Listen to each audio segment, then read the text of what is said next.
Welcome to Face the State. I'm Ariana Bennett. Thank you for joining us. Well, from West Street to Keystone and West 2nd Street to 5th, a huge chunk of downtown Reno is slated for some big changes. And they're calling it the Neon Line District, and it's entering its construction phase. So what is going to be built there? Jeff Jacobs, Chairman and CEO of Jacobs Entertainment, is here to talk about that. Jeff, thank you so much for coming on the show. Happy to be here with you today. Great to have you. You know, I gotta ask, why Reno? This isn't hometown for you, so why did you choose the biggest little city? Well, I've been here 18 years with Gold Dust West, so I just saw the area changing and a need for some change. So about 5 years ago, we started buying some property and working our way towards downtown from Keystone. What you're doing is kind of like when a person gets their first tattoo, and instead of getting something little they can hide, they go like full sleeve. Right. That's what it seems like. I mean, it's a huge chunk of land. Is that kind of something that is normal for you, or is this a big undertaking? Well, it's 20 square blocks, so it is pretty good size, but it's something I've done before in Cleveland many years ago. We took a warehouse district and turned it into housing for young professionals. We went down by the river and we created a waterfront entertainment district. So I'm sort of bookending my career with another urban development project. So how do you decide what goes where and what needs to be built? Well, a lot of planning, that's for sure. It's a live, work, play district. We want it to become nationally recognized as something people want to visit, also want to live and recreate and work in. So we master plan all the elements ahead of time. And then, I'm assuming you get to, is it a little bit of like what you would like to see personally? Do you get to put your own spin on it? Well, design-wise, I have an urban planning background, so design-wise and planning-wise, there is a little bit of what we like. And, 2nd Street is going to become a less dense street than, say, for example, 4th Street, which is more commercial entertainment. 2nd Street, if you drive down there now, you'll see 3 or 4 residential projects under construction. And we see that as a lower density residential boulevard that can kind of spill towards the river. So what's the breakdown between residential, commercial, entertainment, that sort of thing? Well, as I say, it's 20 square blocks. There's probably demand, I think, over the next decade for, say, 3,000 to 5,000 residential units along 5th and 2nd and perhaps 4th Street. Entertainment, the Sands Regency will be rebranded and reopened next year as a resort with 800 rooms and amenities, with the ability to go to 2,000 rooms and 2,000 parking spaces with indoor, outdoor entertainment.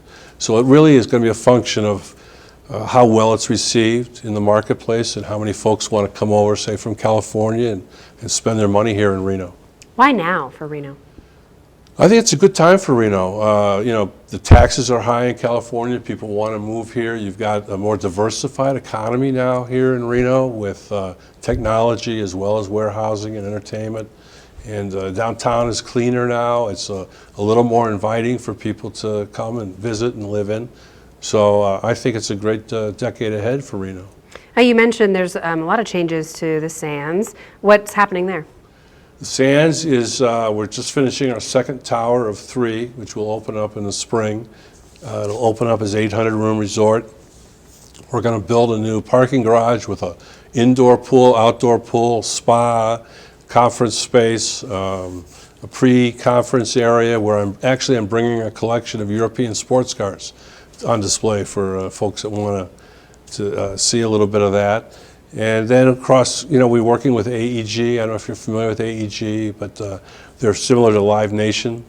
And we're going to have a couple little showrooms in the facility. Really, the people that drive by, starting actually next month in March, will see new paint coming up, new colors, new lighting, and a new brand. Later this year, we're going to announce the new brand for the site.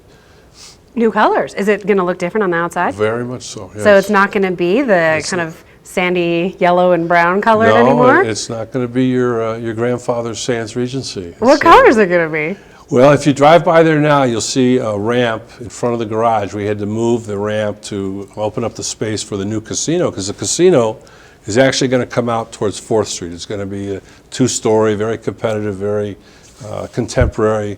The interior is sort of a contemporary Tahoe feel. And the colors on the outside are basically a blue and a gray. If you drive by, you'll see that ramp, and you'll see those colors coming up the building this spring. Really changing downtown Reno's skyline, really this whole project, right? Right. It's a new entrance. You know, Virginia used to be the front door, and that's changing. Right? You have more influence from the university coming up Virginia and Center, more student housing, more pedestrian. And then the vehicular coming over from California, we think the Keystone will be the new entrance for people coming off of Keystone. Yeah, Keystone's seen a lot of development too. Right. What's it like owning a casino downtown Reno when you have the Row, which is just like this, you know, like Corona, like Right. row Right. there? Is that hard to compete? Well, that's Caesars. They're the biggest gaming company in the world. But I think that between the two of us, we give people a reason to come back and visit downtown. Nobody really wants to just go to one casino. They want to move around. And unlike some of the other properties in town, between the Row and myself, you can interact with the fabric of a changing downtown. And I think a lot of people are interested in that. Yeah, I mean, it has been a lot of change for sure.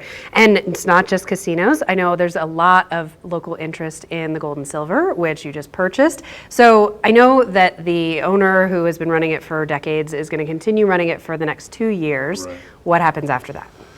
Well, you can assure the little girl who picketed with her mother that we're going to keep the scrambled eggs just as we intended. It's probably going to have a non-smoking gaming component to be Nevada's first non-smoking casino. And it kind of goes with what's going on in that block with the historical buildings. You know, we have the wedding chapel, the Nystrom House, and we're moving 2 more historical buildings over to that block, and we're going to create a quad of historic buildings with something like the Eddy in the middle, where you can come and have a drink or dessert or a donut or whatever and relax, have some music. And that's going to be kind of interesting. And then between that historic quad and Gold and Silver Inn is the landing zone for the zip line. So if you want to jump off the roof of the Sands Regency, you'll be able to do that in 2 years. Oh my goodness. And come right down and land right there between the quad and the Gold and Silver Inn. I was going to ask you if that was just a rumor, if that was a real thing. We decided to follow the science, and the science led us some engineers who said it could be done. And so we're building an escalator up to the 2nd floor and then an elevator up to the 15th floor on the outside of the building. And so you go up, you get up on the roof, and you go.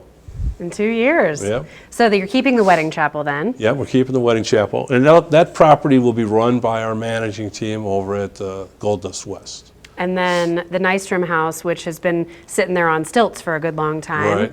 That one's going to stay in that place? In that space? That's near there. We form a square of 4 historic buildings on new foundations, and that'll come in this fall.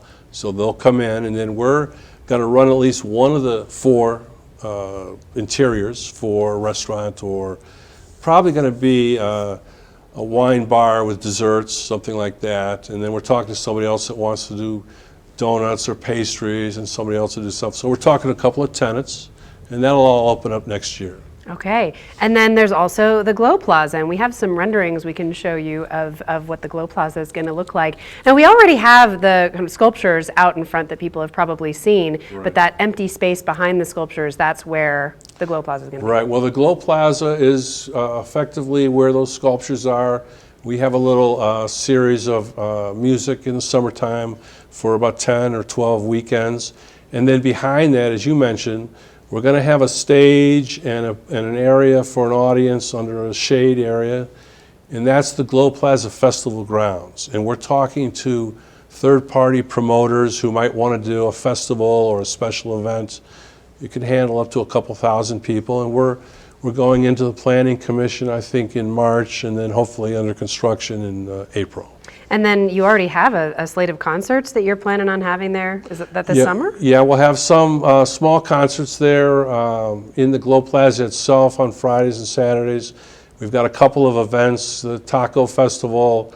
There'll be something with the motorcycles and the cars, but we will be under construction to a certain extent this summer. It's a lot to keep track of. We got a lot going on. My goodness. Do you have an enormous team running this? I have to imagine. There's 2,000 of us around the country. Yeah. Wow. Yeah. Okay. We have a good-sized team. How many here locally? Locally, probably about 500 my between the goodness. 2 properties and what we're doing on the street. We have residential folks that are working, which we could talk about a little later, but we spend a lot of time on residential as well as entertainment. Yeah, I definitely want to talk about residential. We're going to do that right after the break. But before we go to break, I wanted to know if there's anything else happening that's being built that we haven't already mentioned. I mean, there's a lot of open space on that side of downtown. Right. There is residential coming, and then south of us, south of the tracks, south of the sands, is a big piece of land. And we're looking at that for a variety of entertainment uses, including something, could be perhaps one of the top 10 urban amphitheaters in the country. We have Jacobs Pavilion in Cleveland, which sits on the river with 700-foot oar boats going by, and it just stops the audience. It stops Ringo Starr would just stop playing and stare as it goes by.